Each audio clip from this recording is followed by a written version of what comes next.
విజయనగరం జిల్లాలో అవినీతి కానిస్టేబుల్ ఏసీబీలో 15 ఏళ్లు హోంగార్డుగా పనిచేశాడు. శ్రీనివాసరావు ఇల్లు బంధువులపై ఇప్పుడు ఏసీబీ రైడ్స్ జరిగాయి. విజయనగరం గుర్లతో పాటు విశాఖలోను సోదాలు నిర్వహిస్తున్నారు. ప్రస్తుతం జిల్లా పోలీస్ హెడ్ క్వార్టర్స్ లో హోంగార్డుగా పనిచేస్తున్నాడు ఈ శ్రీనివాసరావుపై ఇప్పటికే అనేక అవినీతి ఆరోపణలున్నాయి. ఏడాది క్రితం శ్రీనివాసరావుని అవినీతి ఆరోపణలతో జిల్లా పోలీస్ కార్యాలయానికి సరెండర్ చేశారు ఏసీబీ. ఇప్పుడు ఏసీబీలో ఉంటూ మరలా కూడా అవినీతికి పాల్పడినట్లుగా కూడా ఆరోపణలు వస్తూ ఉంటుందో కూడా ఏసీబీ అధికారులు రైడ్స్ చేస్తూ ఉన్నారు. అవినీతి అధికారులకు రైడ్స్ పై కూడా ముందస్తు సమాచారం ఇస్తూ ఆస్తులు సంపాదించినట్లుగా శ్రీనివాసరావు గురించి తెలుస్తుంది. ఏదైతే ఏసీబీ అధికారులు రైడ్స్ చేస్తూ ఉంటారో అలాంటి సమయంలో ముందస్తుగానే వాళ్ళ దగ్గర నుంచి ఉన్నటువంటి సమాచారాన్ని ఇతడు అక్కడ ఉన్నటువంటి ఎవరి మీద అయితే రైడ్స్ చేయబోతున్నారో వాళ్ళకి తెలియజేస్తూ కూడా వాళ్ళ దగ్గర నుంచి డబ్బులు తీసుకొని ఆస్తులు కూడగట్టినట్లుగా కూడా ఇప్పుడు గుర్తించారు. శ్రీనివాసరావు ఆస్తుల విలువ సుమారు 20 కోట్లు ఉంటుందంటూ కూడా అనుమానం వ్యక్తం చేస్తూ ఉన్నారు. కాదేది ఏ పని కూడా అనర్హం అన్నట్లుగా కూడా మారింది. గవర్నమెంట్ జాబ్స్లో ఉంటే ఏ చిన్న ఉద్యోగం అయినా కానీ చేసుకుంటే గనక వెనక నుంచి బల్ల కింద చేతులు పెట్టి కోట్లు సంపాదించుకోవచ్చు అనటానికి ఇలాంటి వాళ్ళే ఉదాహరణగా మారుతున్నారు. ఒక హోమ్ గార్డ్గా పనిచేస్తూ ఉన్నారు. ఒక హోమ్ గార్డ్కి మంత్లీ శాలరీ ఎంత ఉంటుంది, అతను 20 కోట్ల ఆస్తులు ఎలా సంపాదించగలిగాడు?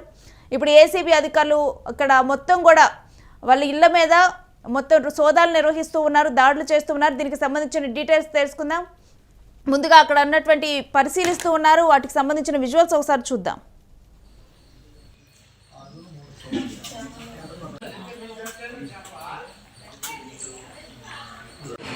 శ్రీధర్ అనే డీటెయిల్స్ కొడుతున్నారు.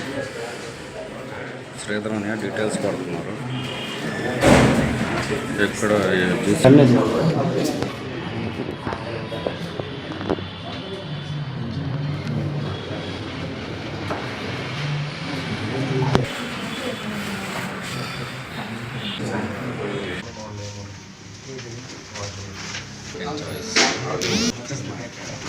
సరే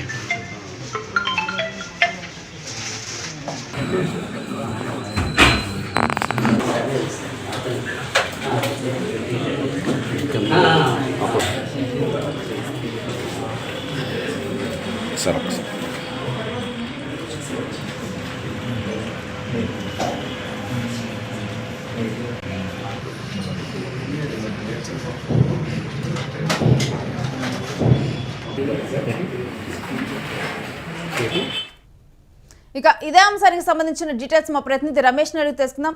రమేష్, ఒక హోమ్ గార్డ్గా పనిచేస్తూ కోట్లు కూడబెట్టినట్లుగా కూడా తెలుస్తుంది. అసలు పూర్తి డీటెయిల్స్ ఏంటి?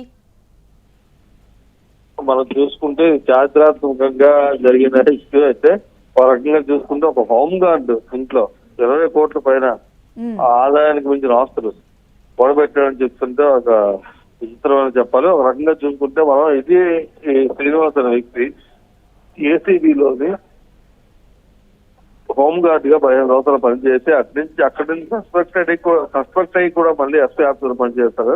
అయితే అప్పట్లోనే కూడా ఈయన మీద చర్యలు తీసుకోవాల్సి ఉంది. ఇప్పటికీ దీని నేపథ్యంలో అయితే ముందస్తుగా ఎవరిదైతే ఏసీబీ రైట్స్ అవుతున్నాయని చెప్పి అవినీతి అధికారులు అయితే పోలీస్ అధికారులు అయితేనే అవినీతి అధికారులు అందరికీ ఈయన ఇన్ఫర్మేషన్ అందజేస్తూ ముందస్తుగా అలర్ట్ చేస్తూ వాళ్ళ దగ్గర నుంచి ఈ ఆస్తులు కూడబెట్టడం అంశం అయితే వెలుగులోకి వచ్చింది. దీనికి సంబంధించి ఇప్పటికే విజయనగరంలో ఆకారంత కాలనీ, అదే విధంగా విజయనగరం జిల్లా గుర్ల మండలంలో కూడా వాళ్ళ అత్త ఇంట్లో కూడా సోదాలు చేశారు. దీనికి సంబంధించి దీంతో పాటు విశాఖ జిల్లాలో కూడా 2 చోట్ల ఏసీబీలు అయితే రమేష్, గత కొంతకాలంగా కూడా ఇతని మీద అవినీతి ఆరోపణలు వెలువడినట్లుగా తెలుస్తుంది. ఎప్పటి నుంచి ఇతని మీద అవినీతి ఆరోపణలు ఉన్నాయి? ఎప్పుడు సస్పెండ్ చేశారు? మరలా ఎటువంటి అవినీతికి పాల్పడ్డాడు? అయితే ఏసీబీ అధికారులతో ఉంటూ ఏసీబీ రైట్స్ తో పాల్పడుతూ ముందస్తుగా అవినీతి అధికారులకు సమాచారం ఇస్తున్నారన్న దీంతో అయితే జిల్లా హెడ్ క్వార్టర్స్ కి అయితే సరెండర్ చేశారు. సరెండర్ చేసిన దగ్గర నుంచి జిల్లా ఎస్పీ ఆఫీసర్ లో పనిచేస్తున్నారు. దీనికి సంబంధించి అయితే ఇప్పటికే చాలా మంది అధికారులకైతే ముందుగా ఈ మనం చెప్పుకున్నట్టు ఉత్తరాంధ్ర స్థాయిలో చెప్పుకున్నట్టయితే ఒప్పందించారు అవినీతి అధికారులకి మీ దగ్గరికి రైట్స్ వస్తున్నారని చెప్పేసి. అదే దీంతో ఆస్తులు కూడా కూడబెట్టారు. దీనికి 20 కోట్ల పైన ఆస్తులు కూడబెట్టారని చెప్తే ఒక హోమ్ గార్డ్ స్థాయి వ్యక్తి 20 కోట్ల పైన ఆస్తులు కూడబెట్టారంటే సంచలనంగా మారింది. ఇది పోలీస్ శాఖలో కూడా ఒక చర్చనీయాంశంగా మారిందని చెప్పుకోవాలి. అయితే ఇప్పుడు అతని ఆస్తుల మీద మొత్తం ఎక్కడెక్కడ సోదాలు నిర్వహిస్తున్నారు ఏంటి? అయితే విజయనగరంలోనే ఆయన ఉన్న నివాసంలోనే అయితేనేమో, అదే విధంగా గొర్రెలోనే ఆయన అత్తాయింతో, అదే విధంగా విశాఖపట్నంలో కూడా సోదాలు నిర్వహిస్తున్నారు.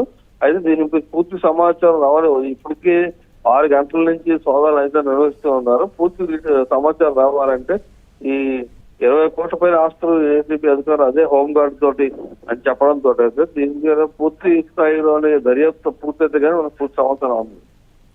Right, thanks for the details Ramesh. ఇక ఏసీబీలో ఉంటూ అవినీతి అధికారులకు రైట్స్ పై ముందుగానే సమాచారం ఇస్తూ కూడా అధికారులు అక్కడ ఉన్న అవినీతికి పాల్పడ్డాడు ఏసీబీలో ఉంటూ అక్కడ ఉన్నటువంటి మిగిలిన వారికి కూడా సమాచారం ఇస్తూ ముందస్తుగా ఏసీబీ ఎవరి మీదకి దాడికి వెళ్ళబోతోంది వాళ్ళందరికీ కూడా అక్కడ సమాచారం ఇస్తూ వాళ్ళ దగ్గర నుంచి డబ్బులు డిమాండ్ చేస్తూ తీసుకుంటూ కూడా 20 కోట్ల వరకు సంపాదించినట్లుగా ఏసీబీ అధికారులు గుర్తించారు. ఇక ఇప్పుడు తన ఆస్తులన్నిటి మీద కూడా రైట్స్ నిర్వహిస్తూ ఉన్నారు. రైట్స్ నిర్వహించి పూర్తిగా కూడా దీనికి సంబంధించి ఎక్కడెక్కడ ఆస్తులు కూడబెట్టారు, ఏ రూపాన ఉన్నాయి, ఇవన్నీ ఇన్ఫర్మేషన్ కూడా తీసుకొని ఉన్నారు. పొద్దున 6 నుంచి కూడా ఈ సోదాలు కొనసాగుతూ ఉన్నాయి.